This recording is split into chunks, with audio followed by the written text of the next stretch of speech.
윤석열 대통령이 북한의 무인기 영공 침범은 도저히 용납할 수 없는 사건이라면서 평화를 위해선 압도적으로 우월한 전쟁 준비를 해야 한다고 강조했습니다. 또 국방과학연구소를 찾아 무인기 감시와 요격 시스템 개발 현황을 살펴봤습니다. 박석영 기자가 보도합니다.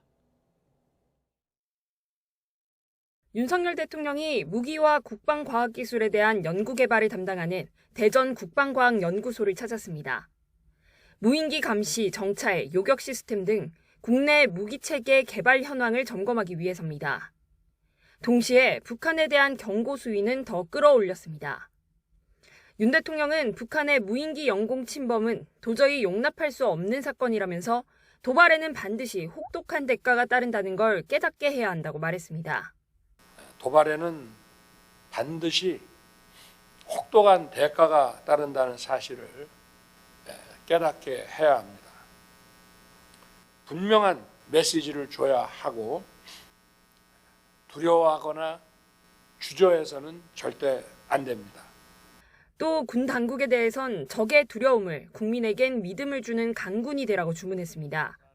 특히 평화를 위해선 압도적으로 우월한 전쟁 준비를 해야 한다고 강조했습니다. 압도적으로 우월한 전쟁 준비를 해야 됩니다.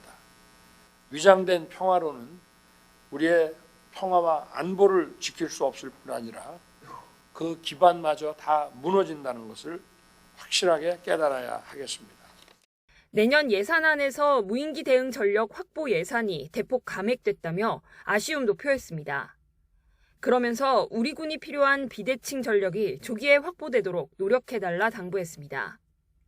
윤 대통령은 이어 정례적으로 열리는 국가안전보장회의 NSC 상임위원회에 임석해 북한 무인기 대응 방안을 보고받고 상응 조치를 지시했습니다.